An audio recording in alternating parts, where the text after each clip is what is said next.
सर्व श्रोत्यांना नमस्कार. आपण आज श्लोक नंबर 129 हा घेणार आहोत आणि कदाचित आज ह्यालाच आपण एक पूर्ण समजून घेऊ. तर तो मी वाचत आहे. गतिकारणे संगती सज्जनाची, मती पालटे सुमती दुर्जनाची, रती नायिकेचा पती नष्ट आहे, म्हणून मनातीत होऊनी आहे राहे. आता इथे भर दिला आहे तो दोन गोष्टींचा आणि त्यांचा आपापसात संबंध तो असा आहे की इथे जो आपण गेल्या वेळी मी म्हटलं होतं की दोन प्रकारचा काम, जो सामान्य अर्थ तो आपला झाला आणि आजचा हा विशेष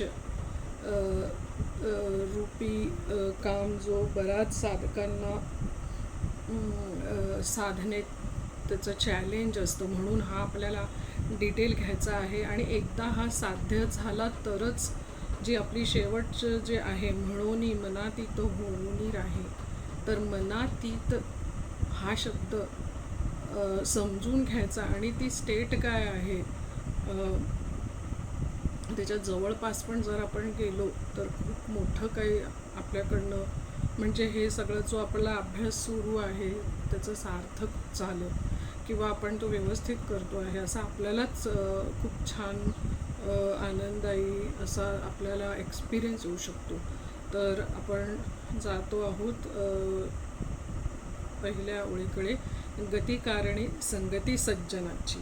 आता हा श्लोक विशेषतः आपण पाहिलं होतं की जीवनाभिमुख, साधनाभिमुख. तर इथे हा साधनाभिमुख विशेषतः होण्यासाठी हा श्लोक समर्थांनी हा सांगितला आहे. आणि जर आपल्याला श्रीरामाची प्राप्ती हवी असेल तर मग साधनेचा हा एकदम महत्त्वाचा भाग आहे. तर आता इथे पहिला शब्द जो आला आहे गती. गतिकारणे संगती सज्जनाची. आता इथे गती ह्या शब्दाचा अर्थ आपल्याला जो आपण त्याविषयी ऐकतो आणि बोलतो तो म्हणजे मोक्षाकडे जाण्याची गती. गतीचा व्यावहारिक पातळीवर व्यावहारिक सत्ता ह्याच्यावर वेगळा अर्थ आहे, पण आपण पारमार्थिक सत्तेत गती म्हणजे मोक्षाकडे किंवा सुखरूपतेकडे जाण्याची गती. आता पाहायला गेलं जर आपण तर वास्तविक आत्मा हा येत नाही आणि जात नाही, कारण येण्यासाठी आणि जाण्यासाठी आपण असं जर म्हटलं तर मग आपण ते बाकीचं जे आत्मा संबंधी आपण अमन आणि तो क्रियाशील आहे हे सगळं ऐकतो, त्याचं काय झालं.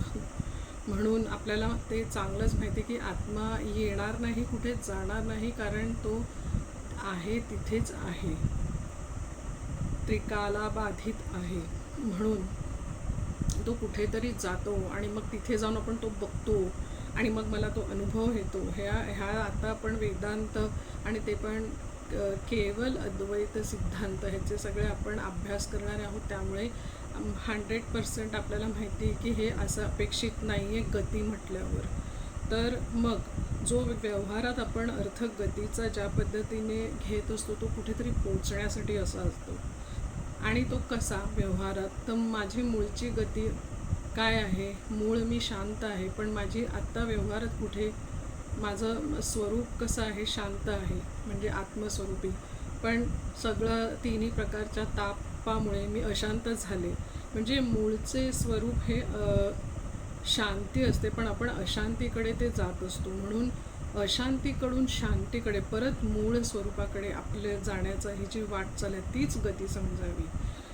म्हणजे भयकडून निर्भयतेकडे जाण्याची गती.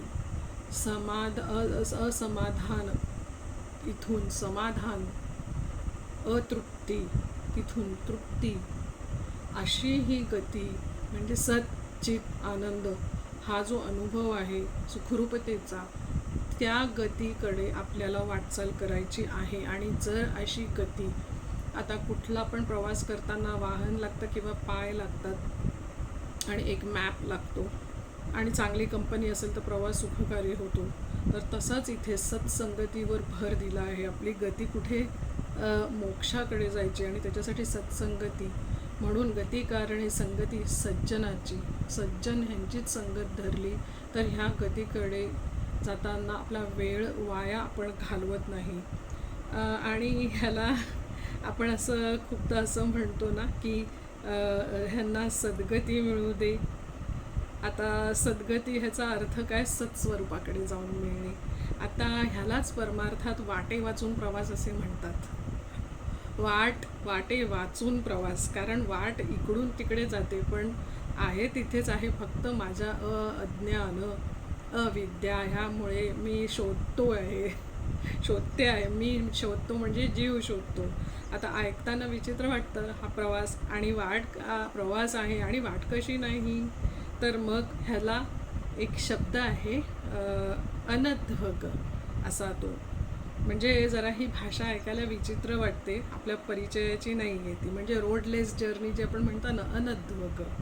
तर गतीची दुर्गती आणि सद्गती असे आपण सामान्यतः आपल्याला हे दोन अर्थ पण माहिती आहेत. पण आता गीता वचनानुसार गती कशी असावी तर तिने शाश्वत ठिकाणी नेऊन सोडावे, हीच सद्गती. आणि जन्ममरणाचे चक्र जर आपण त्याच्यात सापडलो तर मग ती आपली दुर्गती. अशी ही सद्गती आणि दुर्गती हा पण आपण अर्थ समजून घेतला. आणि सद्गतीसाठी मग कोणाची सतत संतांच्या संगतीत राहून सेवापूर्वक नम्र भावाने त्यांना सद्गती कशी मिळते ह्यासंबंधी अभ्यास करून मग प्रश्न विचारले आणि त्याचे आपल्याला व्यवस्थित समाधानकारक उत्तर मिळाले आणि त्याप्रमाणे आपण वाटचाल करत गेली तर हा आपल्या मोठ्या साधनेचा खूप मोठा विकासाचा भाग ठरतो. आणि नाहीतर मग अडथळेच अडथळे. आणि तो अडथळा सर्वात मोठा कुणाचा तर आहे, आता पुढची ओळ आहे, काम. तर त्याची प्रिव्हेन्शन अँड क्युअर असा आहे दोन भाग. एखादी व्याधी होऊच नये म्हणून घेतलेली खबरदारी आणि झालीच तर मग त्याच्यावर उपाय असा. तर मग सगळ्यात पहिले प्रिव्हेन्शन म्हणजे काय? आपण त्या ह्याच्यात कामाच्या कचाट्यात सापडायचं नाही. मोठे सापडले, काय झालं त्यांचं, तर मग काय करावं? सद्गती किंवा मोक्षाकडे आपली गती दिशा एकाच ठिकाणी. आणि सतत संतांची संगत म्हणजे आपण पाहिलं त्यांची संगत म्हणजे त्यांचे विचार आणि ते त्यांचे चरित्र आणि त्यांनी जे सांगितलं आहे ते सतत वाचावं आणि अभ्यास करावा. आणि आपल्याला जर ईशकृपेने सद्गुरू लाभले तर मग नथिंग लाईक इट. तर दुर्जनांची संगती टाळावी. आता दुर्जन म्हणजे कोण? तर व्यवहारात असे काही सिम्पल डेफिनेशन्स आहेत की वाटेल ते खाणारा, वाटेल ते पिणारा, वाटेल ते बोलणारा, वाटेल तसे वागणारा आणि कायदेभंग करणारा, दुसऱ्यांच्या वाईटावर टपलेला, असं आपल्याला पुष्कळसे लोक आहेत दुर्जन ह्या शब्दात त्याचं डेफिनेशन आहे ते. तर अशाची संगत असता कामा नये हे तर उघड आहे आपल्यासाठी. आणि आता काही लोक असतात जे ह्यातले नसतात, ते बोलायला चांगले, वागायला चांगले, सगळं चांगलं, पण त्यांना परमार्थाची गोडी नसते. आता ही लोक दुर्जन तर नक्की नाही आहेत, पण आपण साधक आहोत. आपण जर हे असं नाही करत आहे, हे दुर्जन नाही, तर मग याची संगत धरू का? तर मग त्याच्यामध्ये काय होईल? त्यांची परमार्थाकडे गोडी नसल्यामुळे ते आपण आपली गोडी असल्यामुळे आपल्यामध्ये ती म्हणजे विसंगती निर्माण होते. आपल्याला हवं तिथे ती लोक नेत नाहीत आणि ते आपल्यासोबत तर नक्कीच येणार नाहीत. म्हणून वाईट मार्गाला नाही जाणार आपण त्यांच्या संगतीत, पण आपला जो आपला वेग आता पुढे काल आणि वेग ह्याचं ते समीकरण येणार आहे की आपण वेळ कसा फुकट वाया घालवतोय, तर मग लवकर नाही पोचणार आपण तिकडे. म्हणून परमार्थात सज्जन ह्याचा सरळ जर अर्थच घ्यायचा असेल तर सज्जन म्हणजे संतांचीच संगत असाच अर्थ घ्यायचा, किंवा आपले श्रीगुरु. आणि हरिपाठमध्ये आहेच की ज्ञानदेवा गोडी संगती सज्जनी, हरी दिसे जनी वनी आत्मतत्वी, मती पालटे सुमती दुर्जनाची, ह्या संबंधी हा आहे. कारण हे सगळं का करायचं आहे? तर मग जो दुर्जन असतो तो त्याला पण होप्स आहेत. मती पालटे सुमती दुर्जनाची, जो दुर्जन असतो त्याची पण मती सुमती होण्याची व्यवस्था संत संगतीच्या प्रभावामुळे आहे. तर म्हणून सुरुवातीला आपल्याला थोडी ही अस्पष्टता वाटते, असं काय म्हणजे दुर्जन पण सुमती असं कसं म्हटलं आहे. तर कसं आहे, आपण संतांच्या संगतीत राहिलं तर तो सुमती जो असतो चांगल्या बुद्धीचा, तर तो परमार्थाकडे तो अधिक जास्ती गतीने त्याची गती वाढत जाते. आणि ज्याच्याकडे परमार्थाकडे जायची प्रवृत्ती नसते असा तो दुर्जन, तो पण हळूहळू तिथे संतांच्या संगतीत त्याचं कायापालट होऊ शकतं. आणि अर्जुनाला भगवंतांनी सुमती असे म्हटले आहे. आणि सुमतीचा कसा अर्थ घ्यायचा आपण, मी सुमती जर कसं ठरवायचं की मी सुमती आहे की नाही. भगवंताच्या मतीप्रमाणे चालणारा तो जीव, तो सुमती.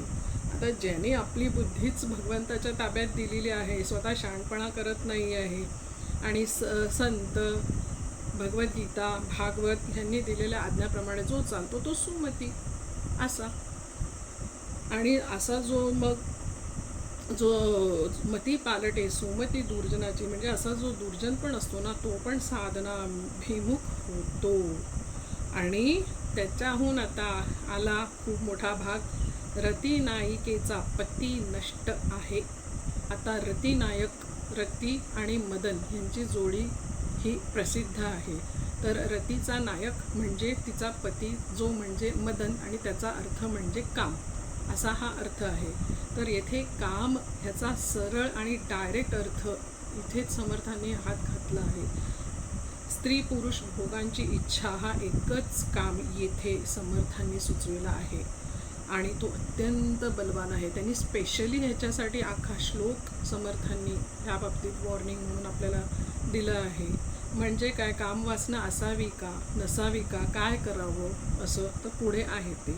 आता बाकीचे जे 10 काम आपण जे नेहमी बघतो, तो आपला ऑलरेडी आपण बघून झालेला आहे, आणि त्याचा इकडे वावच ठेवलेला नाही आहे त्यांनी. त्यांच्याबद्दल त्या 10 शब्द, स्पर्श, रूपरस, गंध, विषय, कीर्ती एक्सेट्रा ह्याचा इथे मेन्शनच नाही, कारण गेल्या श्लोकामध्ये आपला तो झाला पाहून. आता इथे फक्त वन अँड ओनली वन जो आता मी बोलले त्याचं डेफिनेशन, रती मदन आणि रती हा संबंधित तो एकच काम त्याच्याबद्दलच आहे, आणि तो अत्यंत दुष्ट आहे.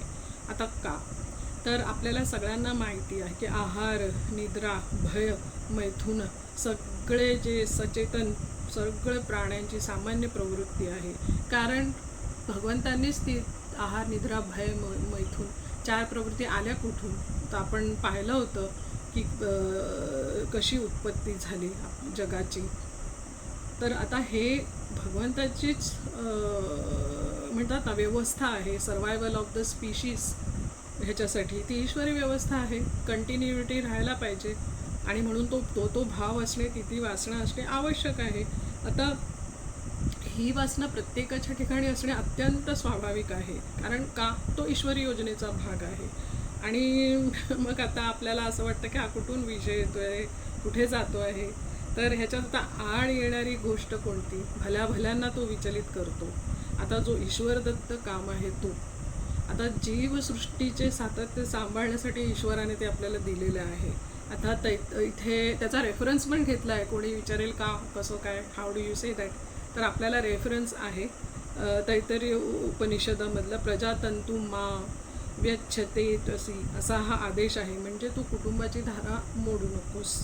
याच्यासाठी कामाची आवश्यकता तर आहेच, आणि आपण सगळे प्रापंचिक आहोत, तर आपल्याला त्याचे माहिती आहे किती आवश्यकता आहे ती.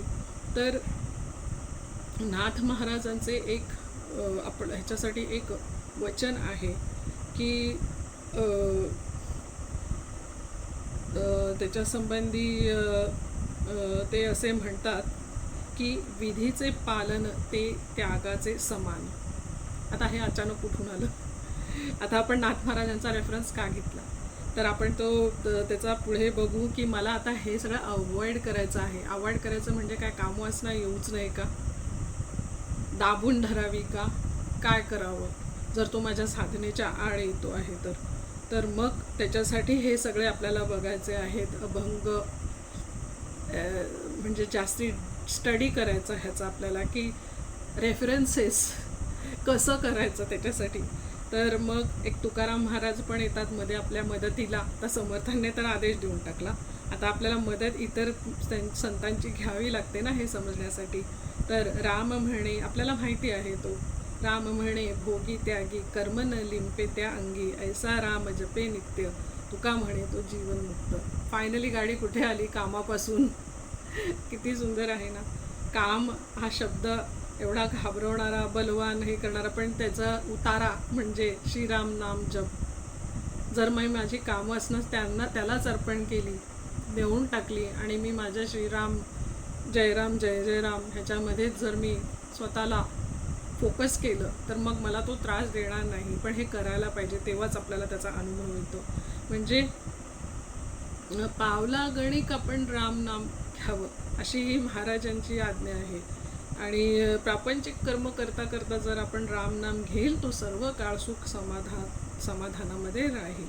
म्हणजे जेवताना प्रत्येक आपण त्याच्यातच आहे ना, रामा म्हणे वाट चाली यज्ञ पाऊला पाऊली, धन्य धन्य ते शरीर तीर्थव्रतांचे माहेर. आणि राम म्हणे ग्रासोग्रासी, मला हे आवडतं खूप, तोची जेवीला उपवासी. प्रत्येक घासात जर मी रामनाम घेत प्रत्येक घास खाल्ला तर मला उपवासच घडतो. असं उपवासाचे पुण्य माझ्या पदरात पडते. म्हणून जो सदैव श्रीरामाच्या चिंतनात राहतो तोच जीवनमुक्ती त्याला लाभू शकते. आणि जर मोस्ट इम्पॉर्टंट हायलाईट करण्यासारखं हा विचार, भोगी काळी जर श्रीरामाचे स्मरण झाले तर त्याचा एकच परिणाम होतो, मी भोग घेत आहे आणि भोग घेताना मला भोग्य वस्तूच्या ऐवजी जर तिथे मला श्रीरामाचंच मला स्मरण झालं तर मग भोग्य वस्तूशी मी जो भोगता आहे त्याचं तादात न राहता भोगता आणि भोग्य ह्याच्यामध्ये कोण आला, श्रीराम. आहे की नाही सुंदर विचार हा. म्हणजे हे किती छान अरेंजमेंट आहे. एकीकडे भोग आहे, एकीकडे श्रीराम आहे. त्याचं नाव घेत घेत खाऊ पिऊ, म्हणजे जे सगळे आपले व्यवहार जर समोर त्याचे नाव घेऊन करू तर त्याचं कर्म न लिंपे. आपल्याला त्याचं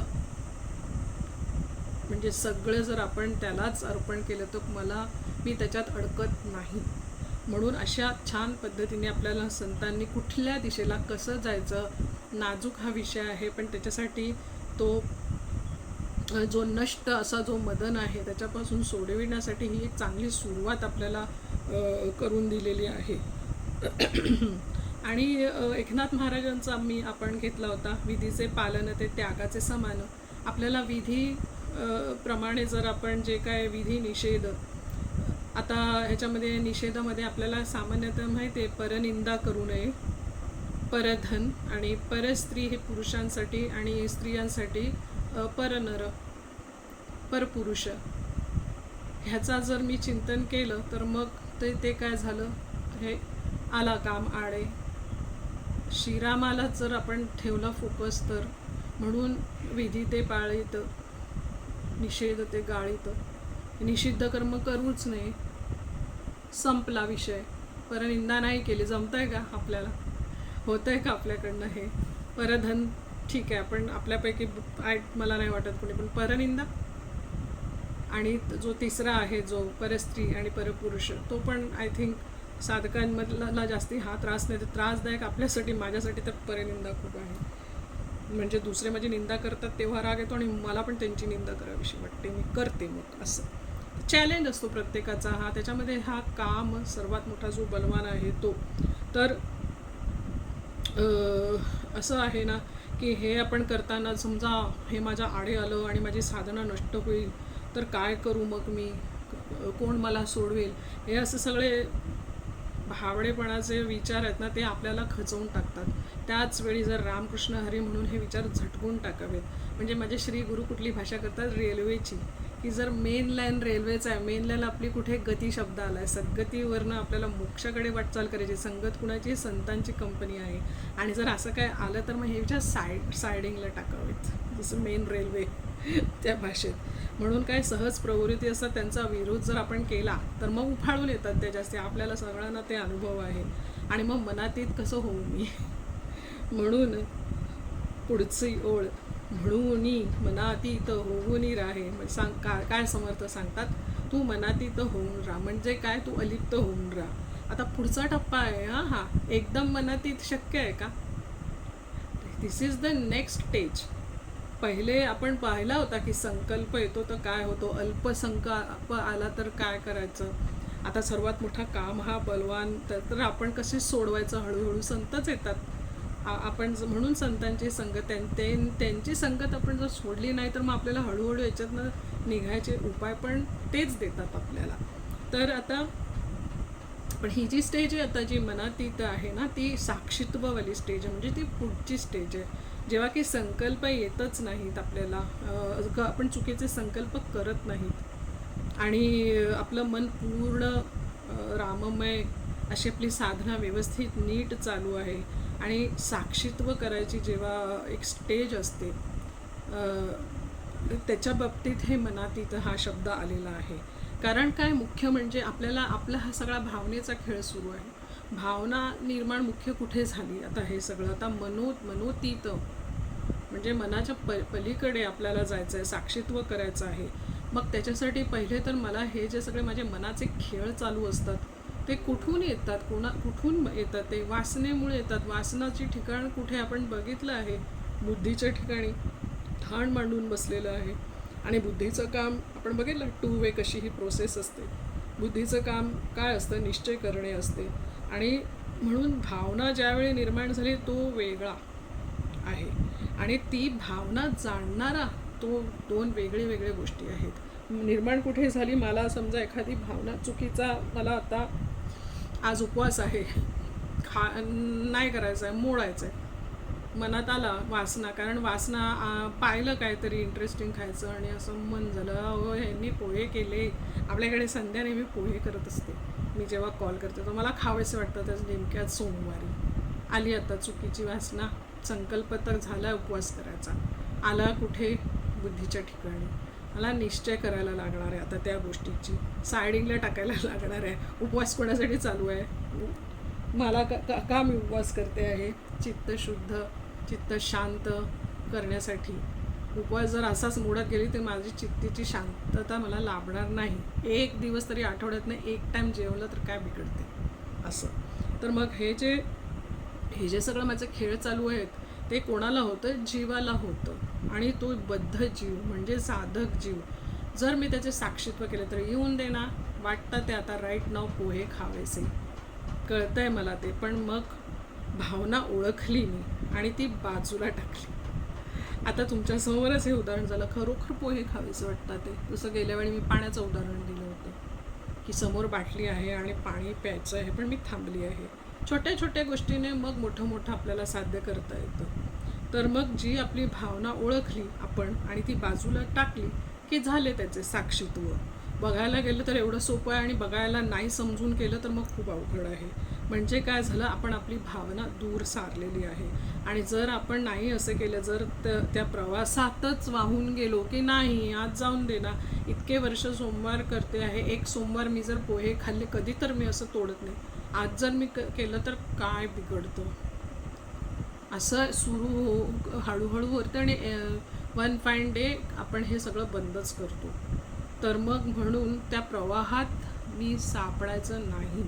आणि जर मी तशी सापडली, टेम्पटेशनमध्ये आली, एक संकल्प आहे, तो पुरा नाही नेला तडीस, तर मग साधी गोष्ट आहे उपवासासारखी, तर मग माझं काय साक्षीत्व संपलेलं आहे, इथेच हार आहे. आणि भावना ओळखून ती बाजूला टाकली तर मग त्याचे साक्षीत्व होते. आणि हेच आता जे उदाहरण दिलं हेच म्हणजे मनातीत होणे. ही स्टेज एकदम पुढची आहे, ही एकदम येणार नाही, पाळता येणार नाही. एकदम हळूहळू प्रॅक्टिस करणे जरुरी आहे. म्हणून हे जे आपण व्रत वैकल्य करतो, उपवास तापास करतो, त्याच्याने आपल्याला एक प्रकारचं एक प्रिपेरेशन होतं शरीराला. आणि जेव्हा आपण मौन धरतो, काही लोक सोमवारच्या दिवशी जास्ती बोलत नाहीत, तर मग ह्या सगळ्या गोष्टी आपल्याला पुढे कामाला येतात. हळूहळू जे मी रोज करते ते एक दिवस नाही करते असं. आणि म्हणून काम जिंकले तर म्हणजे काय, हे सगळं ह्याला नष्ट का म्हटले, कारण हा सगळंच आपलं साधकाला अगदी खेचून टाकतो, अगदी झिरोला आणून टाकतो. म्हणून हा एवढा बलवान आहे, अडथळा देणारा आहे. आणि मनातीत होणे, एकदम होणे, अचानक होणे ही गोष्ट अशक्य. आता तसं कसं आहे, आता समाधी काळी व्यवस्थित जर समाधी लागली, व्यवस्थित ध्यान साधलं, तर मग एकही संकल्प उठणार नाही, विच इज गुड. पण ते कधी होतंय, एक ठराविक वेळेत, एक ठराविक आसन, एक ठराविक जागा, ह्याच्यामध्ये मी तेवढ्या टाईम बसते, तेव्हा कुठे तो कधीतरी तो एक, त्यासाठी मला किती पूर्वतयारी करावी लागते. तो एक क्षण जिथे मला संकल्पच नाही, संकल्प नाही तर विकल्प कुठून येणार आहे, तेव्हाच ते शक्य असते. पण इथे समर्थ जेव्हा हे सांगतात तेव्हा ते काय जागृती अवस्थामध्ये, समाधी अवस्थामधली नाही. जागृतीमध्ये संकल्प निर्माण केल्याशिवाय राहणारच नाही. कारण काय आहे, मनाचं नेचरच आहे, मनाचं स्वरूपच आहे संकल्प करणे. कारण का, मन आपण बघितलं आहे कुणाच्या खांद्यावर बसून खेळत असतं, रजोगुणाच्या. आणि ज्ञानेश्वरीमध्ये म्हणून 13व्या अध्यायात आहे, जो इंद्रिया आणि बुद्धी मझारलिये संधी रजोगुणाच्या खांदी तरळत असे. रेफरन्स, चक्क मन रजोगुणाच्या खांद्यावर बसून आपला खेळ करतो आहे. आणि जर हे जे मन, इंद्रिय आणि बुद्ध्यांच्या मधल्या संधीत जो रजोगुण आहे त्याच्या शाखेवर बसून जणू काय ते हलत असते असं. आता संकल्प म्हणजे मन, मन म्हणजे संकल्प, हे जर आपण जर लक्षात ठेवले तर मग मन असेल तिथे संकल्प असणारच आहे. We have to accept this fact. हे वास्तव आहे. जागृत अवस्थेत संकल्प एकही येणार नाही, इम्पॉसिबल. म्हणून मनातीत म्हणजे संकल्परहित राहणे. मग त्याचं आपल्याला काय करावे लागते, जागृतीत जर मनातीत राहणे ही स्टेज खूप मोठं. म्हणून मी सांगितलं की हा जो श्लोक आहे त्याला आपला एक 40 मिनिट 30 मिनिट एक अख्खा ह्याच्या जाणं, कारण नुसतं मनातीत हे बोलून संपवायचं नाही आपल्याला, तर हे समजून घ्यायचं आहे. आणि संकल्परहित राहणे कसं शक्य आहे जागृतीमध्ये, मग त्याच्यासाठी काय करायचं, परत तेच. म्हणून अनुकूल सगळंच मला आता येते. आपण पाहिलं ना, मला संकल्प येतोय रामाच्या, तू बघून घेईल, मी माझे इंद्रिय तिथपर्यंत जाऊ नाही देत आहे. इंद्रिय ताब्यात ठेवली की मन मग काहीच करू नाही शकत, कारण मन रजोगुणाच्या खांद्यावर. रजोगुणाच्या खांद्यावर म्हणजे काय, हालचाल. हालचाल कोणाकडनं होते, कर्मेंद्रियांकडनंच होते. जर मी गेलेच नाही तिथपर्यंत, तर उठलेच नाही तिथे, दाबून ठेवलं स्वतःला दम, म्हणून साधन चतुष्ट आहे, ह्याचा खूप उपयोग होतो. म्हणून मूळचेच अहम हे जे आपले स्वरूप लागते ते आपल्याला आता सोहम करून घ्यायचं आहे. मनातीत ह्याची पुढची स्टेज म्हणजे स अहम. आपण नेहमी आपलं कसं मूळचं जो अहम काय आपलं तो विसरला आहे. म्हणून सो अहम श्रीराम जयराम असा हा संकल्प एकच. मनाला संकल्प नसणार असं कधी होणारच नाही. म्हणून मनातीत अलग अलग उपाय सांगितले आहेत इकडे. भलेही समर्थांनी एकच मनातीत शब्द, पण माझ्या श्रीगुरूंनी ह्याच्यावर अलग अलग रिसर्च करून रिसर्चच म्हणेन मी, कारण एवढा वास्ट हा त्यांनी अलग अलग पैलू सांगितलेत की कसं मनातीत काय करू. एक तर साक्षीत्व कर किंवा सगळ्या वासना त्यालाच अर्पण कर. नाही ते जमलं आहे तर मग काय, साधना, सोअहम, ध्यान, हे सगळ्या जागृतीत आपण एक एक तास केलं तर मग हळूहळू तो आपला स्वभाव बनत जातो. कारण मूळचा स्वभाव आपला तो आहे, सच्चिदानंद. म्हणून मूळचे काय स्वरूप आहे आणि आपण त्याचं कसं समज करून घेतो.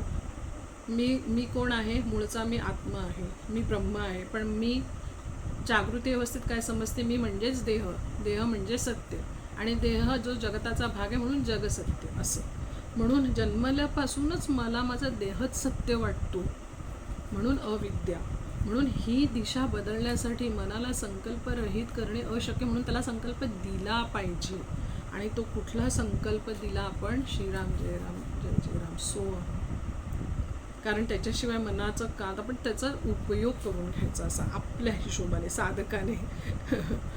तर व्यवहारात आपल्या संकल्पाच्या दिशा कितीतरी ठरवून गेलेल्या आहेत आणि माहिती आपल्याला कसं होईल, काय होईल, हे सगळे संकल्पाचेच रूपे आहेत. आता हे सर्व रूपे विवेक विचाराने म्हणजे हे संकल्प अनुकूल आहेत का, हे प्रतिकूल आहेत का, ह्याचा आपण विवेक करावा, निवाडा करावा. मी एवढी काळजी करते की माझं काय होईल, कसं होईल, कुठल्या बेसिसवर, विचार विचार विचार. तेव्हा कुठे जाऊन आपल्याला श्रीरामा एकच संकल्प, त्याचं मन म्हणतं ना ठहरतो, तिकडे थांबतो.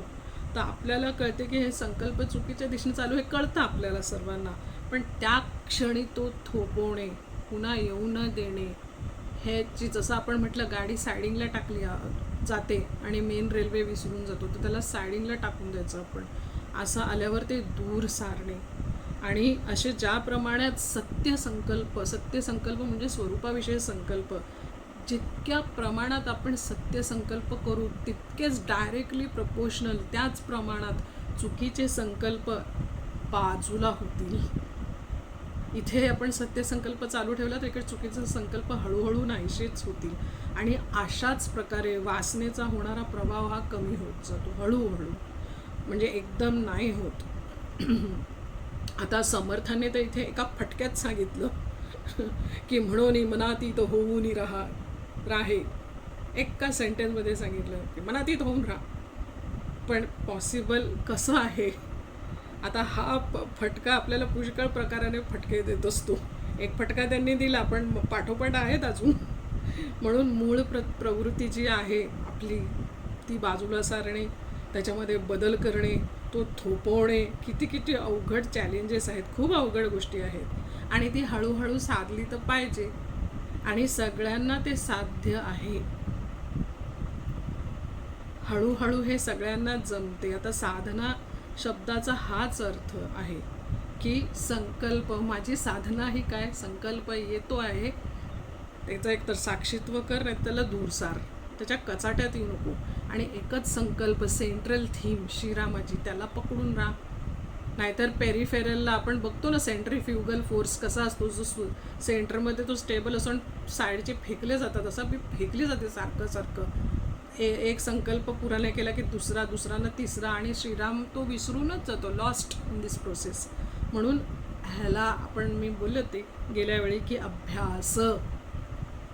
आता ह्याचं सिक्रेट काय आहे?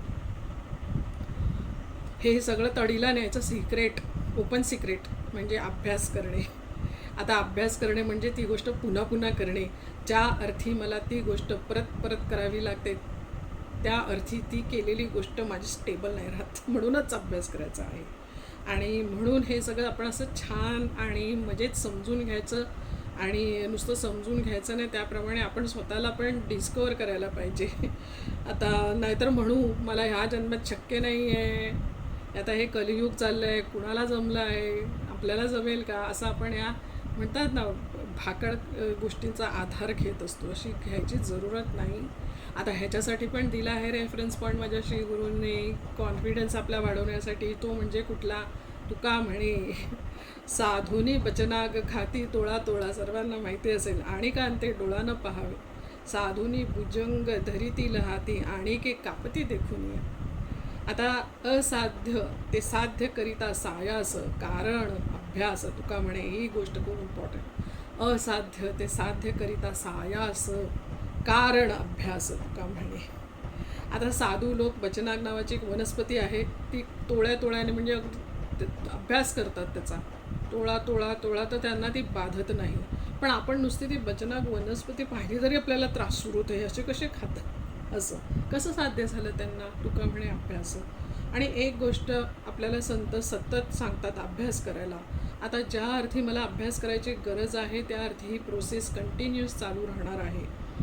नाहीतर मग आपलं चालूच असतं, मी इतका अभ्यास करते, मी तितका अभ्यास करते, पण तरी पण माझ्याकडनं होत नाही, माझ्याकडनं असं केलं जात नाही. आता अभ्यास नक्की मी किती करावा? खूप जास्ती करावा, खूप कमी करावा? जेवढं मला सांगितलं गेलेलं आहे तेवढा करावा. सध्या आपला मनाचे श्लोकाविषय सुरू आहे, तो धरून कोणाला काही डाऊट्स असेल, मी नेहमी सांगते की मला कॉल करा, प्रश्न विचारा, त्या इतर संबंधी वाचा, त्याच्यावर स्वतःचे नोट्स लिहून घ्या. जेवढं करायला सांगितलं आहे तेवढं करायचं, तरच तो अभ्यास होऊन जातो आणि जे व्हायचं ते होते. आता असा हा दिलासा कोण देतात? संतच देतात ना. आपण आता बघितलं आहे की साप भुजंग धरी दिलं हाती, आपण पाहतो साप तर इतर, आणि की ते कापती देखून या, ते बघून इतर आपल्यासारखे लोक थरथर कापतात, साप कसा धरला आहे हातामध्ये. पण कसा? प्रॅक्टिस मेक्स वन परफेक्ट, असं आहे ते. तर मग हे सगळं अभ्यास करूनच इम्पॉसिबल गोष्टी साध्य होतात. कारण तो पण आपल्यासारखा माणूसच आहे, पण त्याने अभ्यास केला आहे म्हणून तो हातात सत्व धरू शकतो. आणि मी अभ्यास तसं ॲक्च्युली सर्प हातात धरण्याचा अभ्यास करायची काय जरूरत नाही. माझी हे साधना कशी करायची मनाचे श्लोकचा अभ्यास केला तरी माझ्यासाठी पुरे असा. तर मग आपला हा सगळा कॉन्फिडन्स वाढतो आणि मनाची उभारी टिकून राहते जर आपण एखादी गोष्ट समजून घेतली तर. आणि मग कार्यक्षमता पण टिकून राहण्यासाठी शरीरचं स्वास्थ्य पण आपल्याला ते पण एक जोडीला पाहिजेच. कारण हा आपल्याकडे काळ खूप कमी आहे. मी म्हटलं आहे पुढे काळ, काम आणि वेग ह्याचं गणित येणार आहे. तर हे मी हे सर्व का समजून घ्यायचं.